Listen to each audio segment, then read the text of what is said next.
मुझे यकीन है YouTube के एल्गोरिदम पर कि वो ये वीडियो उस इंसान तक जरूर पहुंचा देगा जो YouTube पर स्क्रॉल करते करते एक ऐसी वीडियो की तलाश में है जो उसकी जिंदगी बदल दे। और अगर ये वीडियो उस इंसान तक पहुंच चुकी है तो मैं तुमसे बस इतना कहूंगा कि मुझे एक मौका दो और इस वीडियो को पूरा देखो। अगर ये वीडियो तुम्हारी जिंदगी में घुसकर तुम्हारी हर उस प्रॉब्लम को पकड़कर तुमको दिखा ना दे कि देख ये प्रॉब्लम है जो तुझे तेरी जिंदगी का सबसे बड़ा कमबैक करने से रोक रही है, तो इस वीडियो का कमेंट सेक्शन खुला है। प्लीज लोगों की मदद करो और उनको बताओ कि ये वीडियो एक स्कैम है। मैं तुम्हें इतना कन्विंस इसीलिए कर रहा हूँ क्योंकि इस चैनल पर आज तक एक भी वीडियो ऐसी अपलोड नहीं हुई है जो मैंने खुद पर अप्लाई न की हो। और इसीलिए मैं चाहता हूँ कि तुम इस वीडियो को अपना पूरा फोकस और पूरा कंसंट्रेशन देकर इस वीडियो को शुरू से अंत तक देखने की नीयत बनाकर बैठो, क्योंकि यही वो वीडियो है जो तुम्हारी जिंदगी का आखिरी और सबसे बड़ा कमबैक करवाने वाली है।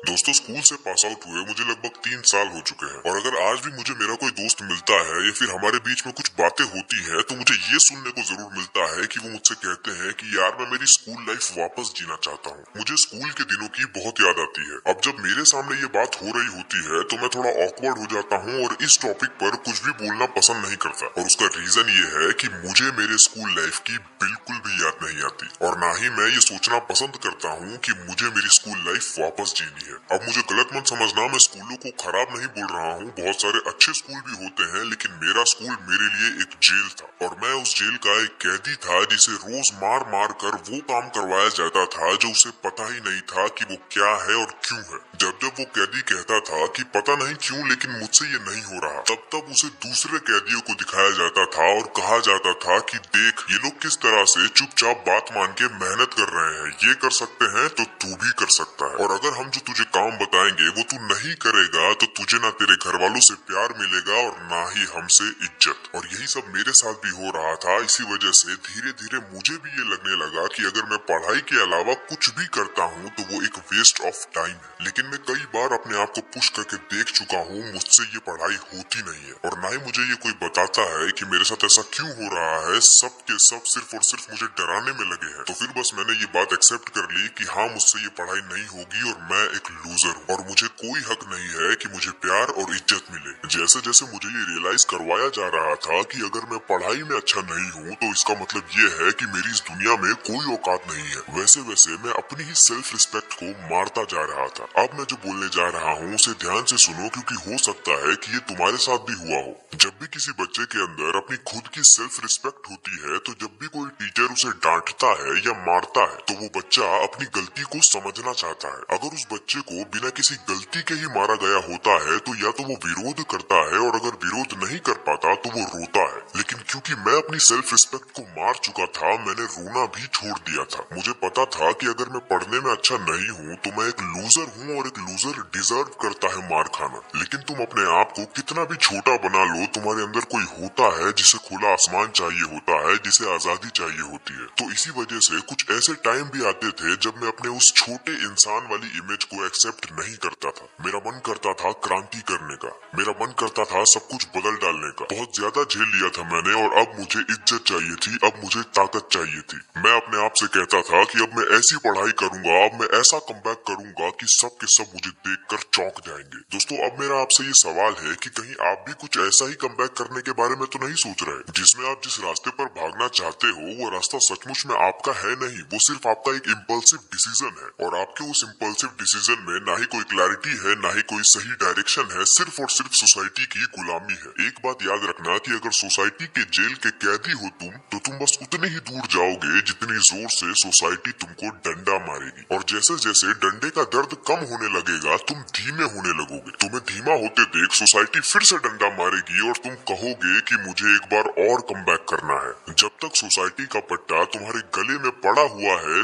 तब तक जितना भी कमबैक करोगे वो एक गुलामी ही होगी, क्योंकि कमबैक करने के बाद तुम्हें जो भी मिलेगा वो तुम्हें कभी चाहिए ही नहीं था। याद रखना, गुलाम अपने लिए काम नहीं करता, वो काम करता है अपने मालिक के लिए और काम करके उसे जो फल मिलता है वो भी उस मालिक का ही होता है। अगर सचमुच में अपनी जिंदगी का सबसे बड़ा कमबैक करना चाहते चाहते हो तो सबसे पहले सोसाइटी का पट्टा अपने गले से निकालो और अपने दिल की असली जरूरत को पहचानो। और ऐसा करने के बाद जो तुम कमबैक करोगे वो तुम्हारी जिंदगी का आखिरी कमबैक होगा। इसीलिए अब जो बोलने जा रहा हूँ उसे ध्यान से सुनना। देखो, एक चीज ध्यान से समझ लो कि तुम कोई भी वो चीज पूरे दिल से कर ही नहीं पाओगे जिस चीज को तुम जानते नहीं हो, जिस चीज को तुम समझते ही नहीं हो। और सोसाइटी का पट्टा गले में डले होने का यही मतलब है कि जो बोला जा रहा है उसे चुपचाप करो। तुम किस डायरेक्शन में जा रहे हो और जिस भी डायरेक्शन में जा रहे हो उस डायरेक्शन में क्यों जा रहे हो ये सब डिसाइड सोसाइटी करेगी, रिलेटिव्स करेंगे, पेरेंट्स करेंगे। तुम्हारा काम बस ये है कि जितना कहा जा रहा है उतना करते चलो। इसीलिए जिस रास्ते पर तुम कमबैक करना चाह रहे हो पहले ये डायग्नोज करना होगा कि ये रास्ता सही भी है या नहीं। अब देखो, घर वालों ने, स्कूल ने, रिलेटिव्स ने, सोसाइटी ने तुम्हें तुम्हारा काम बता बता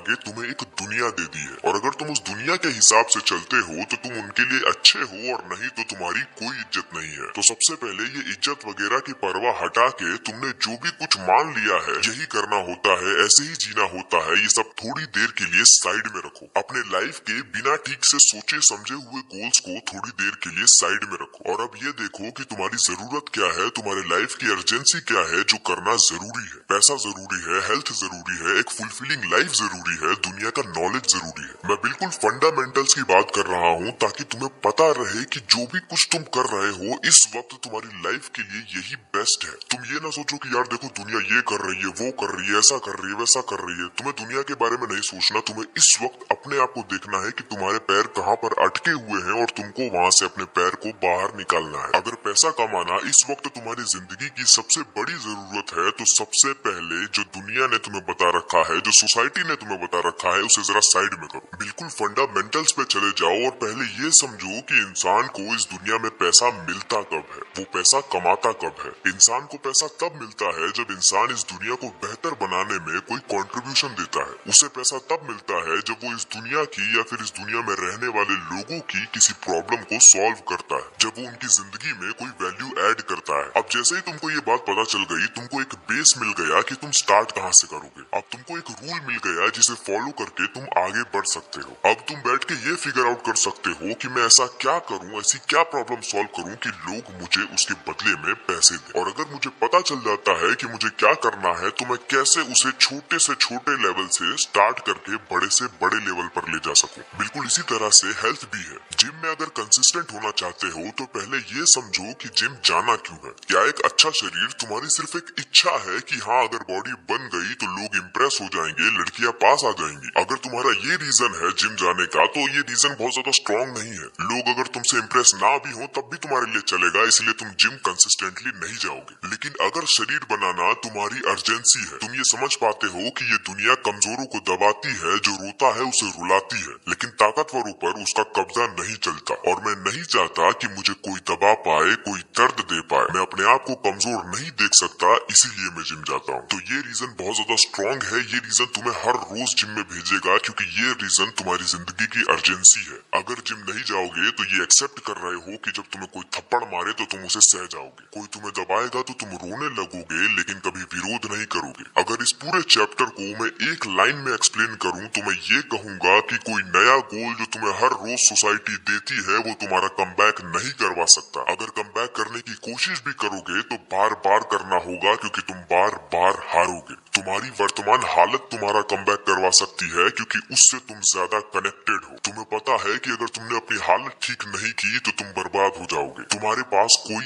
चॉइस नहीं है। दोस्तों, ये जो मैं बातें बोल रहा हूँ ये जनरल बातें हैं, ये सब पर अप्लाई हो सकती है। लेकिन अगर आप चाहते हो कि स्पेसिफिकली आप पर बात हो, आपकी प्रॉब्लम पर बात हो, तो आप मुझसे 1-to-1 कॉल पर बात कर सकते हो डिस्क्रिप्शन के पहले लिंक पर क्लिक करके। दूसरी चीज जो तुम्हारा कमबैक होने से रोकती है वो है तुम्हारा खुद का शरीर। एक बात ध्यान से समझो कि 3 रास्ते होते हैं जिस पर तुम चलते हो, लेकिन चलना तुम्हें इनमें से सिर्फ एक पर होता है। पहला रास्ता वो है जिस पर चलने के लिए तुम्हें सोसाइटी उकसाती है। दूसरा रास्ता वो है जिस पर चलने के लिए तुम्हारा शरीर तुमको उकसाता है। और तीसरा रास्ता वो है जिस पर सच में तुम्हें चलना चाहिए। अब जैसे मैंने पिछले चैप्टर में बताया कि अगर सोसाइटी के रास्ते पर अंधे होकर बिना कुछ सोचे समझे चलोगे तो बस उतनी ही दूर तक जा पाओगे जितनी जोर से सोसाइटी तुमको डंडा मारेगी। लेकिन वहीं पर जब तुम सोसाइटी का रास्ता छोड़ देते हो तो तुम्हें तीन चीजें मिलती है। पहला है क्लैरिटी कि तुम्हें पता चल जाता है कि तुम्हें क्या करना है। दूसरा है डायरेक्शन कि तुम्हें वो रास्ता मिल जाता है जिस पर तुम्हें चलना है। और तीसरा है अर्जेंसी कि तुम अपनी जिंदगी को साफ साफ देख पाते हो कि क्या चीज करना तुम्हारी जिंदगी में इस वक्त अर्जेंट है, सबसे ज्यादा जरूरी है। तो ठीक है, अब तुम अपनी जिंदगी की असली जरूरत की पूर्ति करने में लग जाते हो। तुम्हें सही डायरेक्शन मिल चुकी है, क्लैरिटी मिल चुकी है और अर्जेंसी भी मिल चुकी है। लेकिन अब तुम्हारे रास्ते में आएगा तुम्हारा शरीर। वो तुम्हारे रास्ते में आके तुमसे कहेगा कि मेरे रास्ते पर चल। वो तुम्हें अपने रास्ते पर चलने के लिए मजबूर करेगा। वो कहेगा कि तेरी जिंदगी का सबसे जरूरी काम सोना है, सूसना है, आराम करना है। तू अनफिट है तो क्या हो गया, तू मोटा है तो क्या हो गया। अगर तुझे पड़े पड़े गंदा महसूस हो रहा है, कुछ करने का मन कर रहा है तो रील स्क्रॉल करना, ये भी तो काम ही है। उससे मन भर जाए तो पॉर्न तो है ही, और वो भी हो जाए तो कुछ खा लेना, और खाने के बाद नींद तो अपने आप ही आने लगती है। वो बात अलग है कि वो नींद रात में नहीं दिन में आती है, क्योंकि रात में तो तुझे 5000 रील स्क्रॉल करने का टारगेट पूरा करना है। देखो, सिर्फ खा खा के सो के बिना किसी पर्पस के जीना किसी को अच्छा नहीं लगता। कोई इंसान ऐसा करना पसंद नहीं करेगा, इसीलिए फिर वो नशा करता है। ये नशे वाली बात मैंने अपनी बहुत सारी वीडियोस में कई बार करी है। तो अब सवाल आता है कि फिर शरीर को कैसे हराएं, हमारे ही अंदर बैठे हमारे इस दुश्मन को कैसे हराएं। उसका तरीका ये है कि तुम्हारे अंदर से जो भी आवाजें आ रही है वो सच में तुम्हारा भला चाहती है या बुरा, ये तुम्हें ही डिसाइड करना होगा। ऐसे समझो कि तुम्हारे अंदर तीन लोग बैठे हैं। पहला है हीरो, दूसरा है विलन और तीसरे हो तुम। अगर हीरो तुमसे कहता है कि आज 5 घंटे काम करना है, फिर तुम कहते हो कि हाँ आज तो काम करना है। उस वक्त विलन चुपचाप बैठा होता है। लेकिन जब काम करने का समय आता है तब विलन आता है और बोलता है 5 मिनट बाद शुरू करते हैं। अभी थोड़ा इंस्टाग्राम देख ले, किसी का मैसेज तो नहीं आया है। इस वक्त तुम्हारे अंदर जो विवेक है, जो विजडम है, वो काम आना चाहिए। तुम्हें ये पता चलना चाहिए ये कौन है जो तुम्हारे अंदर से बोल रहा है, हीरो है या विलन। एक बार तुमने ये आइडेंटिफाई कर लिया कि कब कौन मुझे इन्फ्लुएंस करता है और ये जो आवाजें आ रही है मुझे इनकी बातें माननी भी है या नहीं, उसके बाद आता है अगला स्टेप, और वो ये है कि तुम्हें ये पता लगाना है कि तुम कब कब अपने आप को विलन की बातें मानने से नहीं रोक पाते। देखो, जब हम हाईली मोटिवेटेड होते हैं तब हमारे अंदर ताकत होती है कि हम सही डिसीजन लेंगे और उसका पालन करेंगे। लेकिन दिन के कुछ ऐसे हिस्से भी होते हैं जब हम हाईली वल्नरेबल होते हैं। उस वक्त चांसेस ज्यादा है कि हम गलत डिसीजन लेंगे। जैसे कि सुबह वाला समय, जब हमें सुबह जल्दी उठना होता है, या फिर लंच के बाद वाला समय। इस वक्त हमें ताकत नहीं होती कि हम हारने की जगह लड़ने का फैसला करें, सोने की जगह काम करने का फैसला करें। तो अगर तुम में सच में नियत है जीतने की, अपनी जिंदगी का हीरो बनने की, तो तुम सबसे पहले तो अपने आप पर विश्वास करना बंद करो कि नहीं, मैं नहीं हारूंगा, मैं नहीं आलस दिखाऊंगा, मैं नहीं सोऊंगा। अगर ये तुम्हारी रियलिटी है कि तुम विलन की बातें मानकर हार जाते हो तो इसे एक्सेप्ट करो। लेकिन अब कोई ऐसी योजना बनाओ कि जब तुम सबसे ज्यादा कमजोर हो तब भी तुम लड़ने के लिए मजबूर हो जाओ। फॉर एग्जाम्पल, अगर सुबह 5 बजे उठना है तो सिर्फ अलार्म लगाने से काम नहीं चलेगा। किसी ऐसे दोस्त को पकड़ लो जो रोज 5 बजे उठता है। अगर दोनों ही नहीं उठते तो एक स्पॉट बनाओ कि सुबह 5 बजे से पहले यहाँ आके खड़े होना है। जो नहीं आया या फिर लेट हुआ तो लेट होने पर 50 रुपए देने पड़ेंगे और ना आने पर 100 रुपए। और अगर दोनों ही नहीं आए तो दोनों मिलके 300 रुपए किसी तीसरे इंसान को दोगे। अगर ये वाला आइडिया सही नहीं लगे तो दोस्त को बोलो कि मुझे फोन मत लगाना, मेरे घर के सामने आके जोर जोर से मेरा नाम चिल्लाना, मुझे बुलाना। जब तक मैं उठ के तेरे सामने आके खड़ा ना हो जाऊं तब तक मुझे बुलाते रहना। अगर मेरे पेरेंट्स डांटेंगे भी तो मुझे डांटेंगे क्योंकि मैं तुझे इंतजार करवा रहा हूँ। और अगर मैं तेरा फोन ना उठाऊं तो सीधा मेरे पेरेंट्स को फोन लगाना और उनसे कहना मुझे उठाने के लिए। इस तरह से तुम्हें डिसिप्लिन होने के लिए खुद को मजबूर करना होगा। वरना अगर सिर्फ अलार्म लगाकर अपने आप पर विश्वास करके सो जाओगे कि मैं तो उठ जाऊंगा तो फिर तो नहीं होने वाला। क्योंकि उस समय तुम नहीं होते, उस समय तुम पर कोई और हावी होता है। और तुम्हें पहले से ही जुगाड़ करना होगा कि जब वो तुम पर हावी हो तो तुम उसे हरा सको। अगर अपने विल पावर से नहीं हरा सकते तो अपनी प्लानिंग से हराओ। लेकिन ये सारी प्लानिंग, ये सारा जुगाड़ तुम तभी करोगे जब तुम सचमुच में वो काम करना चाहते हो। तुम्हारी सचमुच में नियत है उस काम को करने की, लेकिन उसको करने का जब समय आता है तब तुम हार जाते हो। लेकिन अगर तुम्हारी नियत ही नहीं है उस काम को करने की तो तुम तो अलार्म लगाने की भी हिम्मत नहीं करोगे। दिल से तो तुम चाहते हो कि तुम जहाँ हो वहीं ठीक हो, बस बाहर बाहर से नाटक कर रहे हो कुछ करने का। याद रखना, अगर तुम्हारी नियत ही नहीं है काम करने की तो शायद तुम ये वीडियो भी बस अपने आप को जताने के लिए देख रहे हो कि हाँ मैं कुछ कर रहा हूँ। अगर तुमने कभी किसी दोस्त के साथ कहीं घूमने जाने का प्लान बनाया है तो तुम उस दोस्त को तो कभी मना ही नहीं सकते जो जाना ही नहीं चाहता। लेकिन तुम ये देखना कि वो सीधा मना नहीं करेगा, वो दुनिया भर के बहाने मारेगा। तुम उसके हर बहाने का सॉल्यूशन उसे दे दोगे तो आखिरी में उसे मजबूर होकर ये बोलना ही पड़ेगा कि भाई देख, असली बात तो ये है कि मैं जाना ही नहीं चाहता। तो जरा अपने आप से भी सवाल पूछ लेना कि सचमुच में मजबूर हो या फिर नियत ही नहीं है काम करने की। अपने आप को ये बोलना कि मैं अभी सॉल्यूशन ढूंढ रहा हूँ, अभी रास्ता ढूंढ रहा हूँ। ना जाने कितने रास्ते तुमने दिन भर में ढूंढ लिए और ना जाने कितने रास्ते तुम दिन भर में और ढूंढोगे, लेकिन जाके सीधा काम नहीं करोगे। एक बात ध्यान रखना कि the magic you are looking for is in the work you are avoiding and the regret of time wasted is wasting more time. अगर तुम इस कमबैक को अपनी जिंदगी का आखिरी कमबैक बनाना चाहते हो तो एक चीज ध्यान रखना कि कहीं भी सेटल मत हो जाना। लगातार अपने पुराने ईगो को तोड़ते रहना है और लगातार हमें आगे बढ़ते रहना है। जैसे ही तुमने किसी एक चीज को अल्टीमेट मान लिया, जैसा कि हमारी सोसाइटी में होता है कि मुझे नौकरी मिल गई है, मेरी शादी हो गई है, अब मेरे बच्चे हो गए हैं, अब मैं लाइफ में सेटल हो चुका हूँ। जैसे ही तुम कहीं भी सेटल हो गए, समझ लो कि अब तुम्हारा जीवन नर्क होना शुरू हो चुका है, क्योंकि जिस भी चीज को पकड़ के तुम सेटल हो जाओगे वो चीज अल्टीमेट नहीं है और तुम तो पैदा ही हुए हो अल्टीमेट को पाने के लिए। किसी भी चीज को पकड़कर सेटल हो जाना ये तुम्हें अल्टीमेट खुशी नहीं देगा, बल्कि लगातार आगे बढ़ते रहने का माइंडसेट और लगातार आगे बढ़ते रहना तुम्हें खुशी देगा। जिस चीज को अल्टीमेट मानकर तुम रुक गए हो कि यही पाना था और वो मिल चुका है, अब कुछ भी पाने की जरूरत नहीं है, उसी वक्त तुम्हारे जीवन का रोमांच खत्म हो जाएगा। जिस चीज को पकड़ कर रखा है वो अल्टीमेट नहीं है, आखिरी नहीं है, इसका सबूत ये है कि उस पर आकर रुकने के कुछ समय बाद तुम्हें फिर से बेचैनी महसूस होने लगेगी, तुम फिर से बोर होने लग जाओगे, क्योंकि अभी जिंदगी की कहानी खत्म नहीं हुई है। अभी बहुत सारी चीजें हैं जो सीखना है, जो करना है, जो पाना है। जैसे ही रुक जाओगे वैसे ही फंस जाओगे, इसीलिए आगे बढ़ते रहो, सेटल मत हो जाना। तुम्हें ये पता होना चाहिए कि मुझे मेरी बेस्ट जिंदगी जीनी है, लेकिन अभी मैं जैसे भी जी रहा हूँ वो आखिरी चीज नहीं है। हमेशा चांस है बेहतर होने का, हमेशा चांस है आगे बढ़ने का। जो पुराना है और अगर वो गंदा है तो उसे छोड़ना है और नया पाना है। रुकने से यही होगा कि जहाँ हो वो चीज अगर बेस्ट नहीं है, द अल्टीमेट नहीं है,